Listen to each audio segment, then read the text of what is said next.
What's going on, everybody? It's your boy Azkhalon, and today I'm ranking the squad mates in my favorite video game trilogy of all time, Mass Effect. If you know me personally, or if you've been an Asgardian or following the channel for a while, you definitely know that the Mass Effect trilogy is my favorite video game trilogy of all time, like hands down. These games are a masterpiece. Sometimes when I see new fans experiencing these games for the first time, I get so jealous because I wish I can experience that feeling of eager anticipation again. Like, what amazing things are they going to throw at me next as I progress the story? The story is so good in all three games, especially since you can carry your created Shepard across the entire trilogy. Like, that was a really cool addition by BioWare into the game, where you can create a character in the first game, you can play as that same character in the second game, third game, and the choices that you make in those previous games definitely matter. You may see characters pop up or situations may take place as a result of something that you did in the past, so it was really cool. Then there's the biotic powers and the combat and tech abilities that are so fun to experiment with and offer replay value with the different classes you can select and the combination of abilities and weapons. And of course, there's the characters. I've never played another gaming franchise that has so many memorable characters packed into 3 games. There are some cool NPCs that pop up from time to time, and interactions with them can affect future games, like I said earlier. And then there are your squad mates. Each game has unique characters with their own quirks and abilities that you can choose to take into the field with you whenever you leave your ship to go on missions. Some of the characters join your squad in multiple games, and most of them made it so hard for me to select which 2 I wanted by my side each mission as I fought to stop the Reapers from destroying the galaxy. That's why I decided to make this video and rank the Mass Effect trilogy squad mates. I wanted to share my thoughts about these colorful characters from my beloved franchise. Let's go ahead and dive into the video. Let's go.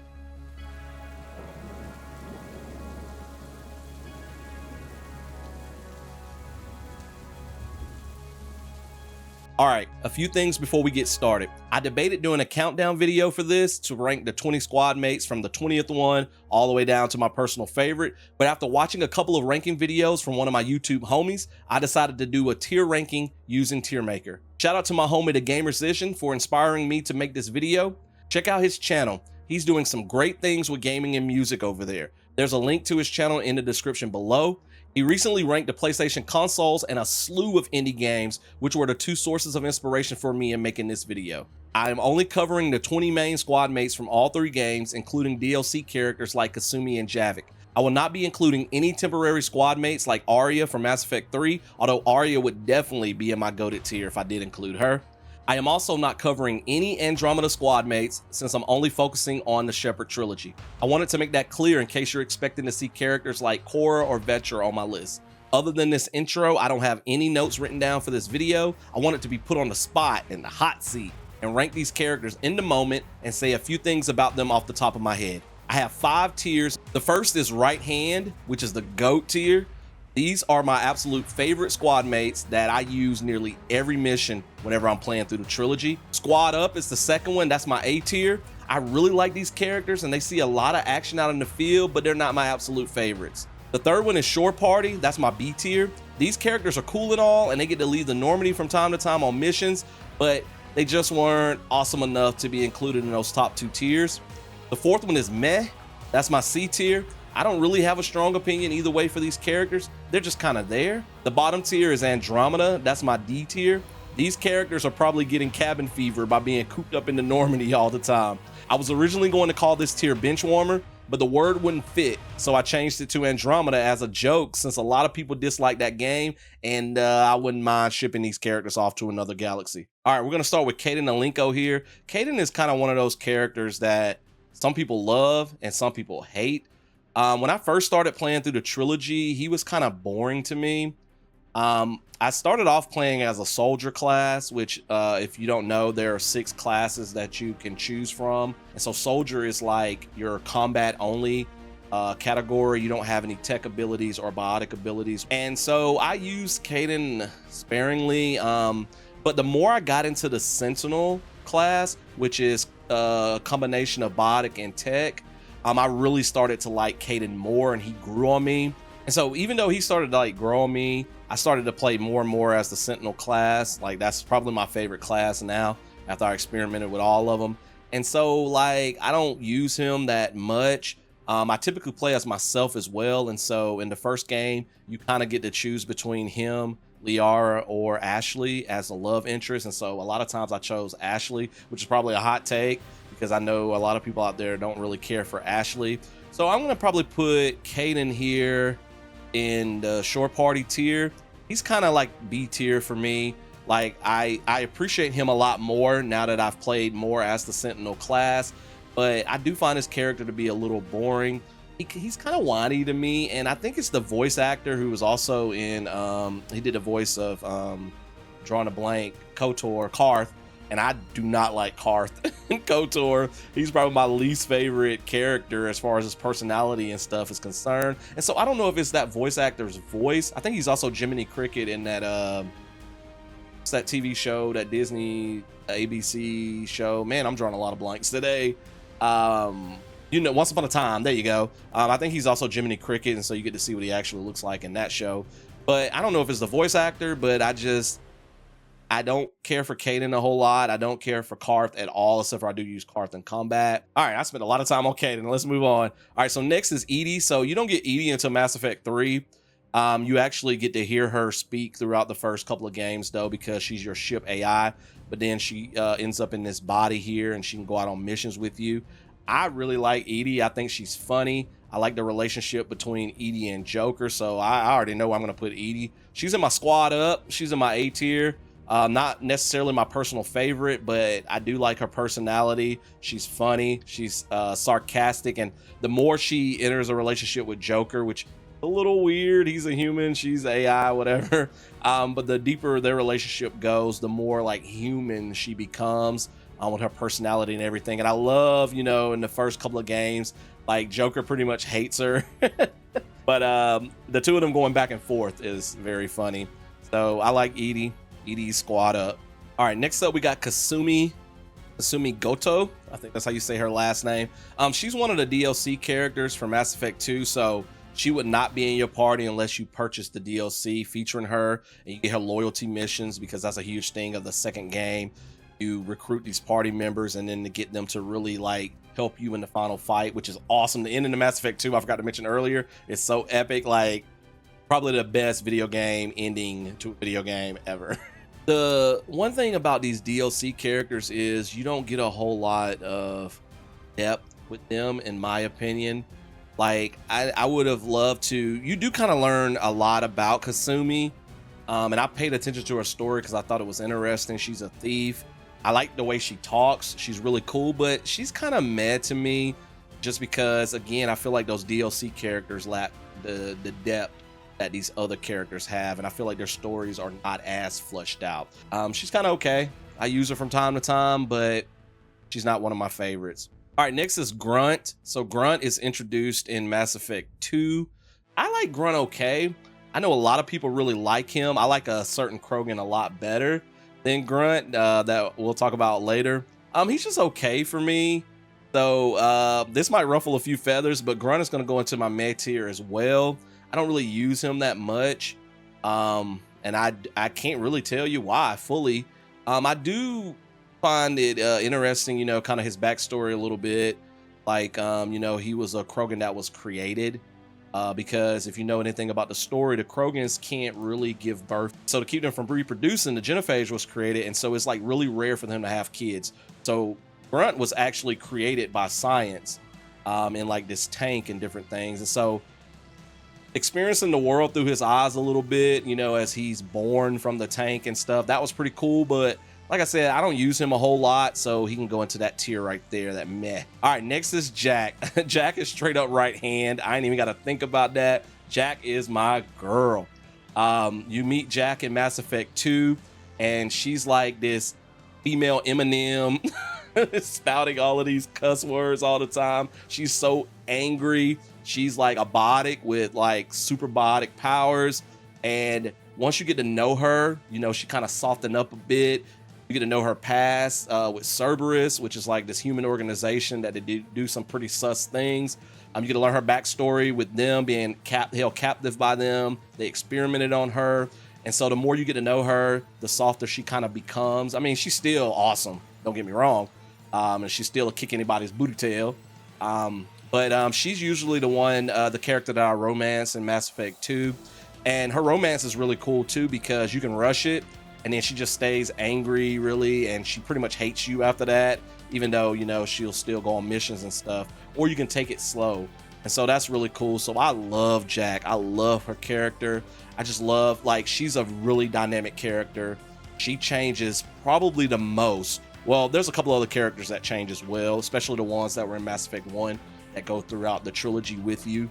But she has a huge change in the series. And yeah, I love Jack. She's my favorite character, so she automatically goes into that right-hand tier. All right, next up is Javik. And so Javik is the DLC character in Mass Effect 3, and I wish he was introduced earlier, but for the story's sake, I think it makes sense. He's a Prothean, which the Protheans were this civilization that lived a long, long time ago, and he got put into like this pod thing that kind of preserved him, like froze him in time or whatever. And so you go on a mission, you get him, you awaken him. His accent is really cool. I love the way that he talks. But like I said earlier, I kind of wish he was introduced earlier so his story could be a little bit more fleshed out, but he knows a lot about the Reapers. Obviously, he was a Prothean that lived back in the day. I got to put Javik probably in my shore party tier.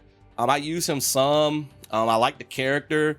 I just wish I had him with me longer, if that makes sense, as far as the trilogy is concerned. But Javik's really cool. He's probably, spoiler alert, he's probably the DLC character that I place the highest on my ranking. All right, my boy Thane is next. Thane is a Drell assassin. Joins your party in Mass Effect 2. Thane is so cool. His story is sad. He has this disorder, so he's dying. So he agrees to join your party so he can go out like as a warrior. But he does play a huge role in the third game, as he's, you know, dying from that disease that he has. So I hate that happens to him. I would love to have had him in that final fight. For me, Thane is right hand. I mean, he is such an awesome character, and his entrance, oh my goodness, like the way he comes in and he assassinates this one person, and it's awesome. Thane is definitely right hand. All right, Miranda Lawson. People love her. It's played by Yvonne Strahovski, however you say her name, from what's that show, Chuck? She's actually dark haired in this. She looks a lot like her though, just with dark hair. Everybody thinks she's so hot. Miranda's kind of annoying to me. She gets on my nerves a little bit, but she is pretty powerful. She has an interesting backstory as well, where she was pretty much created to be like perfect. And so she kind of struggled with that, you know, being placed into that category. But there's some complications there. She is a more complex character as you get to know her more so. She starts off just cold-hearted though, and you kind of like, I don't really like her. But I'm gonna put Miranda. I do use her quite a bit. I'm gonna put Miranda in my squad up tier. I do end up liking Miranda a lot more the more I get to know her. And you kind of, her and Jacob, you kind of have in your party from the get-go in Mass Effect 2. And so you do get to spend quite a bit of time with her. So Miranda, kind of like Kaiden, she kind of grew on me the more I got to know her. All right, Legion. A lot of people love Legion. I like Legion. You get him kind of at the end of Mass Effect 2, which I don't like. I think he's the only one you can't choose to go get, because you get half of them you can go get, and you can go get them in any order at the beginning of the game. Then something happens in the middle, and then you get the other half, and then you can choose. But then Legion happens after that. I think you have to get pretty much all the other ones before you get Legion. So I don't have him that long in my party, and he's one of those cool characters. He's a Geth, which is like one of the enemies helping the Reapers, but he's different, and it's really cool. But I'm gonna put him in my short party tier. I wish I had him longer. If I had Legion longer, and I know a lot of people love him despite this fact, he would probably end up in my squad up on my right hand tier. All right, Zaeed. Love his voice. The voice actor was in Buffy the Vampire Slayer back in the day. Rest in peace to the guy. I don't know if any of these other voice actors have passed away. So I love his voice actor. I don't really like anything else about Zaeed. He's a mercenary. His loyalty mission is not best in my opinion. So Zaeed's unfortunately going to be the first person in my Andromeda tier. I don't necessarily need him as one of my squad mates. And I mean, and you get a lot of squad mates in Mass Effect 2. And I know he's a DLC character, so he's really optional. I didn't have to buy the DLC. But I wanted to have all the characters, you know, I wanted to get to experience all of them, and he just doesn't do it for me. I don't know if there's anybody out there that loves Zaeed, but he's not one of my favorites, and so he is in the Andromeda tier. All right, next up we have Morinth. So the next two characters, which is kind of funny, alphabetically they ended up side by side here. So you got Morinth and Samara next to her. And so Morinth is Samara's daughter. She's one of her daughters. And Morinth is interesting. I almost said cool, but what she actually does is not that cool. So you get Morinth or Samara depending on how you play the game. So, you know, Mass Effect Trilogy, in case you don't know, they have an alignment system like a lot of other games do now. Paragon is like the light side, if you want to think of it that way. And then Renegade is kind of like the dark side, but it's more like Renegade, you're kind of ruthless, do what it takes to get the job done. So you get Morinth if you're more Renegade, when you get to the mission to go and recruit Samara, and you get Samara if you're on the Paragon side. I think if you're in the middle, I can't remember, I think you get Samara, but I never really play in the middle. I go one side or the other. I usually play as a Paragon character more so than I play Renegade, although Renegade is pretty fun. It's always fun to play as a dark-sided character. So I don't have a whole lot about Morinth. I like her story. She has this disorder because with the Asari, they need other species to reproduce.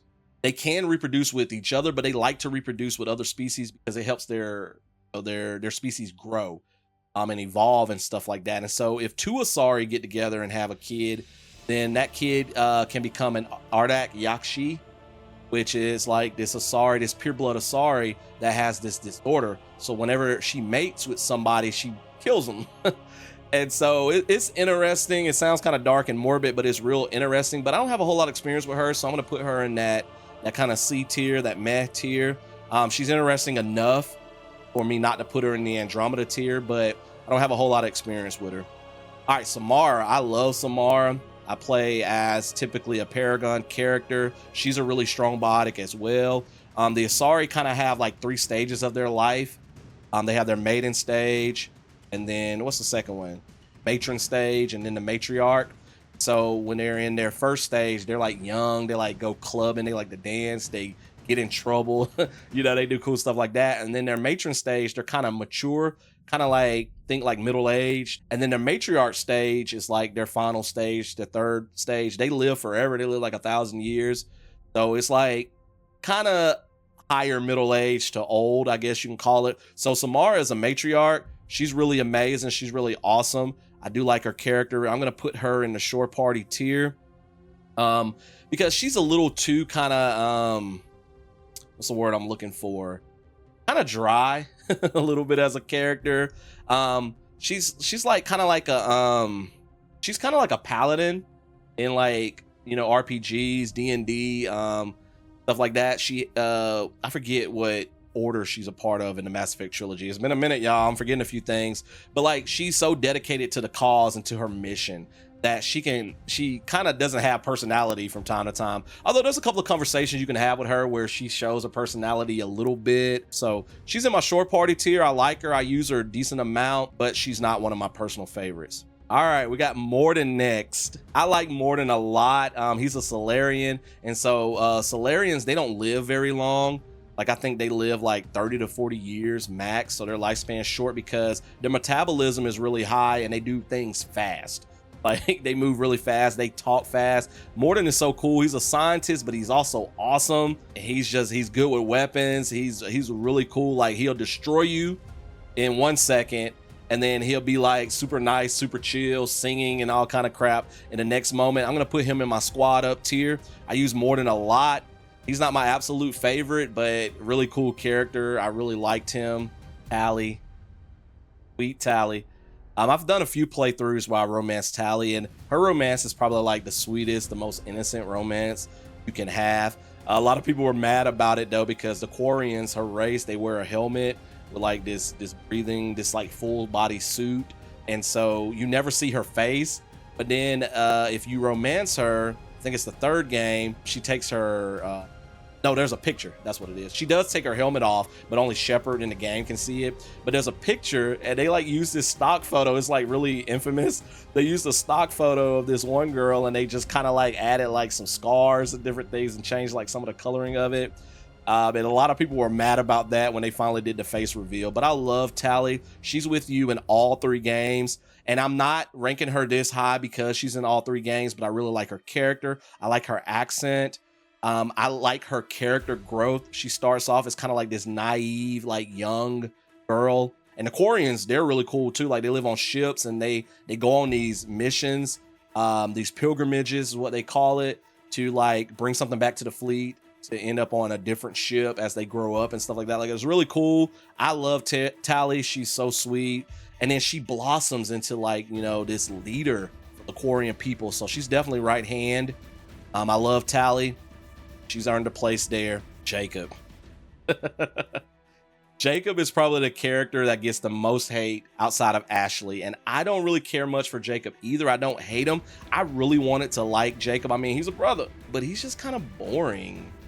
But yeah, I don't like Jacob that much. He's boring. I use him at the beginning of Mass Effect 2. Then when I get other people, I don't really use him anymore. I don't really have a use for him whenever I play through it. So he's another character that's in my Andromeda tier. And I'm not doing this because I know other people hate him.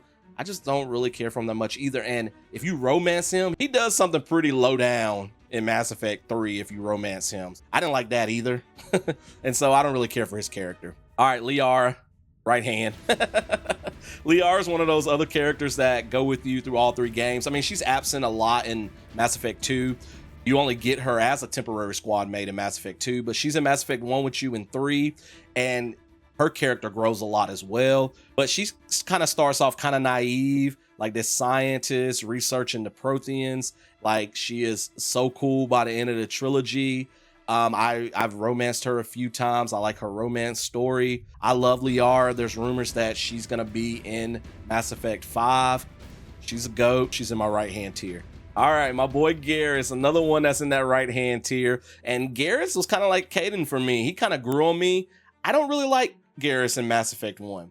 And so it's kind of funny that I'm putting him in my GOAT tier. But when you meet up with him again in Mass Effect 2 and he's the the Archangel, I love that. Like when you go through that whole mission to get to him, and that's one of my favorite missions in Mass Effect 2. And then you get to him and he like just chilling right there with his sniper rifle, and he pulls that helmet off of you like it's Garrus. Like it is so cool. And part of the reason I didn't like him is I think it was part of his character growth. Like he learns a lot from Shepard. Like he starts off as kind of like this hot-headed police officer. He ends up changing and stop being more like I do whatever it takes to get the job done, to like becoming like your buddy. Like if this was a buddy cop movie, Garrus would be your sidekick. And so got to put Garrus in the right hand tier. All right, James Vega. He's introduced in Mass Effect 3. He's one of those characters too that you don't get a whole lot of time with. He's voiced by Freddie Prinze Jr. So that's really awesome. His voice acting is pretty cool, but I'm gonna put James in kind of that C tier. I didn't really care for him a whole lot. I felt like they just kind of threw him in Mass Effect 3, and I get it. They had to bring in some new characters, but I mean, him and Javik are like the only 2 that are introduced in the 3rd game, and Javik is so much cooler. Yeah, James is gonna go into my May tier. All right, Ashley. I know Ashley gets a lot of hate. A lot of people view her as racist because she hates aliens, but I mean, she was kind of raised that way. She's very military. Her family fought against, you know, the Turians and stuff like that. And but once you get to know her, you get to see like a poetic side to her, which I really like as an English teacher. She recites a lot of them, like some Tennyson and stuff like that. And you kind of learn how her family has kind of always been like kind of like screw ups to a certain extent, been shunted aside, not really getting military promotions. And so for her to join Shepard's crew early on in Mass Effect 1 and then become like this awesome, she becomes a Spectre. I feel like she does a lot of maturing over the course of the trilogy. And I think she kind of, if I remember correctly, changes kind of some of those anti-alien values. So I do like Ashley. I do romance her quite frequently whenever I play because I thought she was a pretty cool character. So I'm going to put her in Squad Up. I do use her a lot. Especially when I'm not playing as a soldier myself. I like having Ashley there. She's probably one of my favorite soldier characters. All right, man, this is going pretty quickly. Well, at least it feels that way to me. I didn't realize we're to the last character. So we got Urdnot Wrex here. I like Wrex a lot. He's really awesome. He's funny. I hate though that after the first game, you don't really have Wrex in your party anymore in the second and third game. Like he's really absent a lot in the second game. You get to go visit him and stuff like that. I wish he was one of those that kind of went through all 3 games with you, like Garrus, like Tali. If so, I feel like he would probably be in my right-hand tier, but I'm gonna put him in squad up. I really like Wrex. He's funny. He does a lot for the Krogan people. Like he starts off as, you know, a typical Krogan, and then, you know, he kind of changes. He goes back to Chanka, their home world, to go back to try to figure out a way to reverse the genophage and stuff like that. And so he does a lot for his people. I really like Wrex, and so he's in my squad up tier. Man, I got more characters in my first 2 tiers, my top 2 tiers, than I do in my bottom 3. All right, so that's it. This was fun. I like doing that. If you guys want to see me do more videos like this where I rank, I thought these might make for cool, like 1 hour or so live streams. If you like this type of video, please let me know, and I will definitely like to make more of them in the future. So kind of to recap before I end this video, so I had these 5 tiers again. So in my bottom Andromeda tier, Zaeed and Jacob, I don't really use them at all whenever I play the trilogy. Then my meh tier, which are the characters that I use sparingly. That's Kasumi, Grunt, Morinth, and James Vega. And short party, kind of in the middle there, my B tier. It's Kaiden Alenko, Javik, Legion, and Samara. I use these characters a decent amount. But they're not, you know, obviously in the top 2 tiers. In my A tier, squad up, Edie, Miranda, Mordin, Ashley, and Urdnot Wrex. I really like these characters. They're really cool. I like how their characters change and how they grow. And then my right hand, which is my personal favorites, I have 5. Jack, Thane, my girl Tali, sweet Tali, Liara, it's my girl as well. And then my boy Garrus, that's my buddy, that's my homie right there. That's my ride or die right there. Like I pretty much take Garrus and Jack, or either Jack, on nearly every single mission. I think I go get Jack first, and then I go get Garrus. That's my tier. I hope you guys enjoyed it. Hit that like button if you did. Let me know in the comments below if you want to see more videos like this. Let me know your own rankings of the Mass Effect characters if you played through the trilogy. Like, did you agree with some of mine, or did you disagree? I would love to discuss that in the comments below.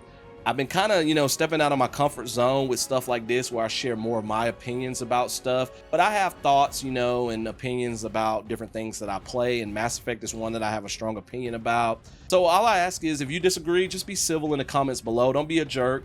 I will respond, and, you know, we could talk about it logically and civilly, and everybody has a great time. So if you're new around here, check out all my content. This is my first type ranking video like this, so I don't have any other videos like this, maybe in the future, but I do have a variety of gaming content on my channel. I do Let's Plays, gaming shorts, unboxing videos of video games monthly each month on my channel. So hit that subscribe button and stick around and see my future stuff and become an Asgardian. My social media sites are popping up on the screen right now below, so you can check those sites out. See a different side of your boy Azkhalon outside of my videos. I'm very active on Twitter, more so than the rest. But I do post on the other ones from time to time as well. I had fun sitting here and doing this. Like, my wife's out of town until Thursday. It's currently Tuesday while I'm recording this, so it's just been kind of me and my dog. My dog is actually at daycare right now. I'm about to actually go pick her up in about another hour. Thank you so much for joining me today with my tier maker list. Thank you to the Gamersician one more time. Shout out to you for being an inspiration. You guys could have been anywhere in the world ranking your own list of Mass Effect characters, Squadmates, but you chose to spend some time with your boy Azkhalon, and I greatly, more than you ever would know, greatly appreciate it. Y'all take care. See you in another video. Peace.